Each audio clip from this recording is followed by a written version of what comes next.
बड़े अधिकार दक्ष जब पावा, अति अभिमान हृदय तब आवा।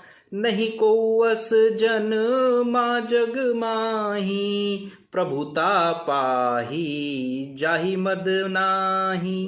प्रभुता पाही जाहि मद नाही। नमस्कार दोस्तों, शंकर भगवान जो है 87,000 वर्षों से अपने ध्यान में लीन है और अब 87,000 वर्ष बाद जब उनकी जो है चेतना उनका ध्यान पूर्ण होता है तब वो भगवान का नाम लेने लगते हैं और जगतपति को जागा हुआ देखकर माता सती उनके सामने आती हैं। और जब माता सती आती हैं उनके यहाँ उनसे जो है तो भगवान उनको रसोई हरि की कथा सुनाने लगते हैं और उनको सम्मुख आसन देते हैं, क्योंकि इससे पहले हमने देखा कि सती माता को उन्होंने इस देह से भेंट होने से जो है इनकार कर दिया था, मना कर दिया था, तो अब उनको जो है सम्मुख आसन दे देते हैं।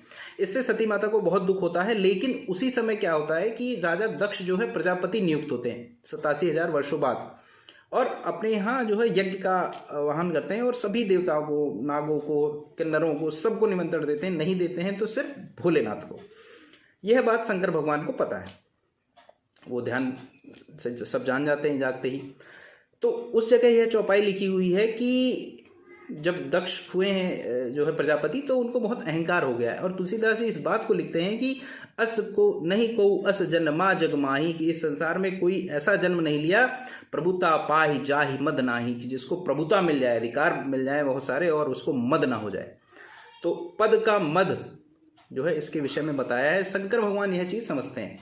सारे विमान जो है कैलाश के ऊपर से उड़ रहे हैं जाने वालों के, वह देखकर सती के मन में आती है, इच्छा होती है, पहले से ही दुखी हैं, तो एक बार मायके हुआ है चले जाएं वहाँ दक्ष के यहाँ, उनके पिता हैं, यज्ञ हुआ है, वो भी ये जानती हैं कि नहीं, हालांकि उन्हें दुख होता है बट ठीक है, ओके। तो शंकर भगवान उन्हें समझाने के लिए एक बड़ा अच्छा संदर्भ देते हैं कि यद्यपि भगवान के घर, स्वामी के घर, गुरु के घर, मित्र के घर और पिता के घर बिना बुलाए भी जाना चाहिए। आप जाना चाहिए, जा सकते हैं, कोई समस्या नहीं। लेकिन वहां कभी नहीं जाना चाहिए जहां पर आपका कोई विरोधी हो।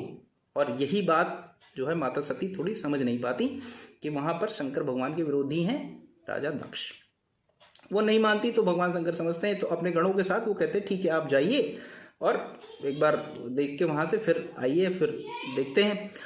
तो माता सती वहां जाती हैं राजा दक्ष के यहाँ, जो है कथा का पूरा यज्ञशाला लगी हुई है, फिर आगे कथा बढ़ती है, फिर हम देखेंगे आगे माता के साथ कैसा क्या व्यवहार होता है। तब तक के लिए सियावर रामचंद्र की जय।